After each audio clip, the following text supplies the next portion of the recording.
Hello there. Thanks for joining me. Reciprocity. What is it? And is there an interplay of reciprocity? Are there levels and tiers? What is reciprocity exactly?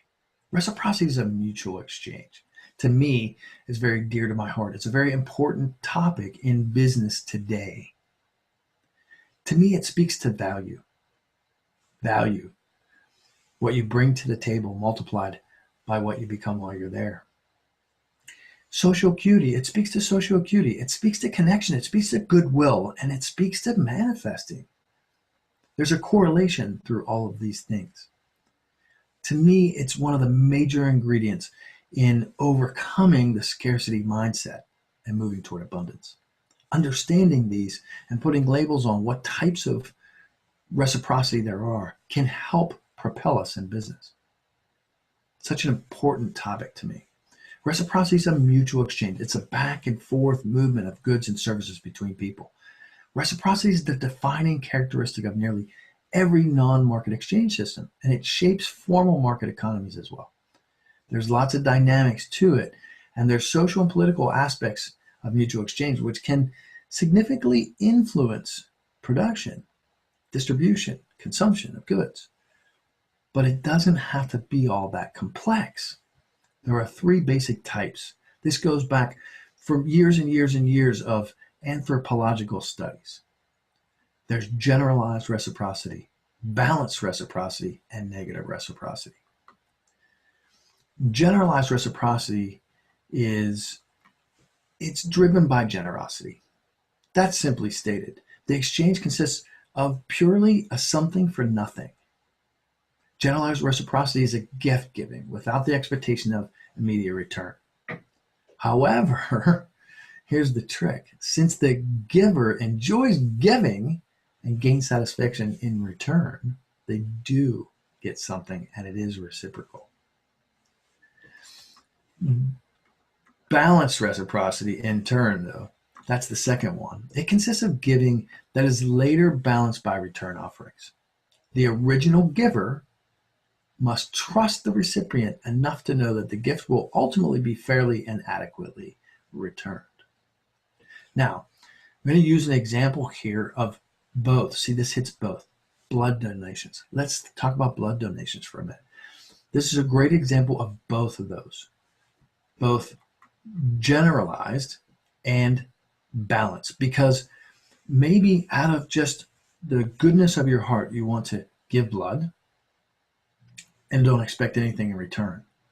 But maybe you're giving blood because you think that if you give blood, then there'll be some there in case of emergency, in case you needed it, or in case some of your family members needed it.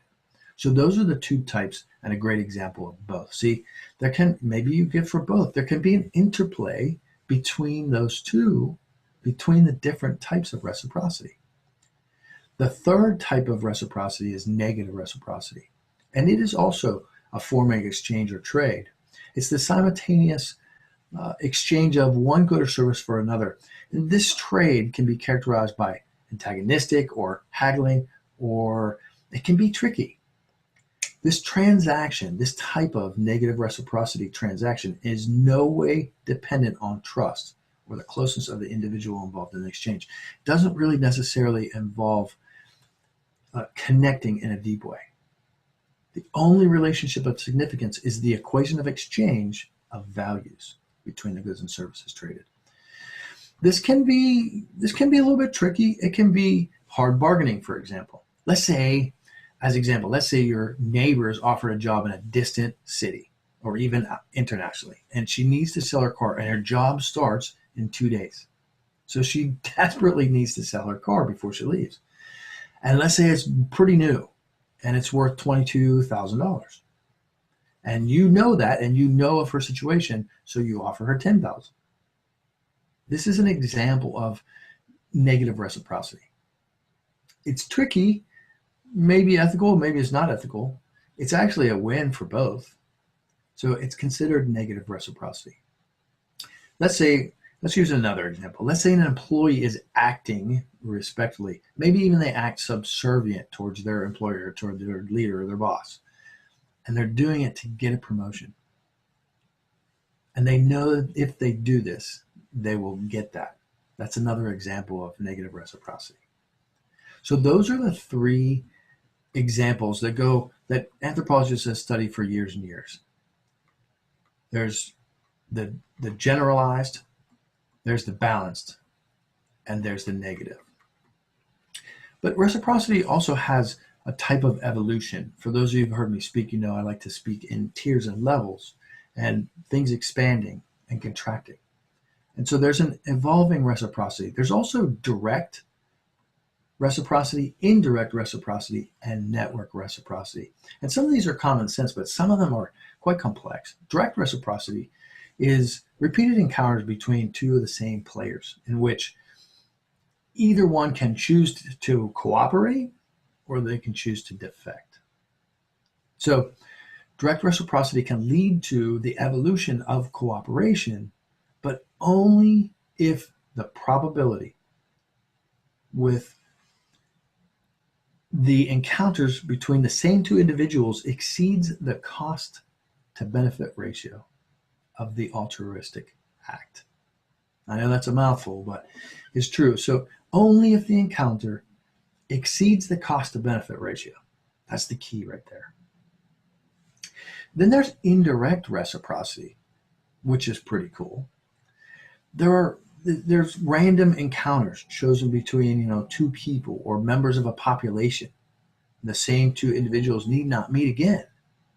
One individual acts as a donor and the other as a recipient. The donor can decide whether or not to cooperate. Now, I can look at groups as such as this. If you're in a group, maybe you affect somebody indirectly and they can choose, or they affect someone directly and they can choose whether they want to cooperate or not to cooperate. And then there's network reciprocity. And this is huge in today's world, in the internet age, in the information age. Network reciprocity is huge. There's so many dynamics involved in it, and it's a complex subject. Yet it's a general knowledge of social networks that networks are not well mixed. So in network reciprocity, this implies that some individuals interact more than others. It's a little bit complicated, but it's an important topic. One approach to understanding this topic, or this type of reciprocity, is that one cooperator pays a cost. And they pay that cost for each neighbor to receive a benefit. And defectors have no costs. And in turn, their neighbors receive no benefits. So I'll go through that one more time. One cooperative pays a cost. They pay that for each neighbor to receive the benefit. And the defectors have no costs. And because of that, their neighbors receive no benefits. This type of reciprocity favors cooperation, but note here, it's so important to note that in order for it to be sustainable, the benefit to cost ratio must exceed the average number of people who participate. That's such an important point there. So when we begin to think about how we're connected and how we're networking and the groups that we're involved in, these can be pretty important topics, and understanding the difference can drive our business exponentially. To me, like I said, this is such an important topic. Understanding these levels and these tiers and the interplay of reciprocity is hugely important.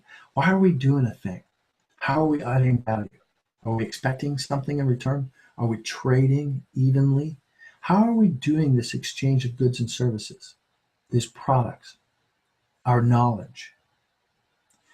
These topics can add lots of value to us and to others when we understand them fully. I do believe that what I put out into the world, I get back 100-fold. I invite you to deep dive these subjects a little bit and become familiar with them. And ultimately, I hope this offers value to you. Thanks for joining me. Peace.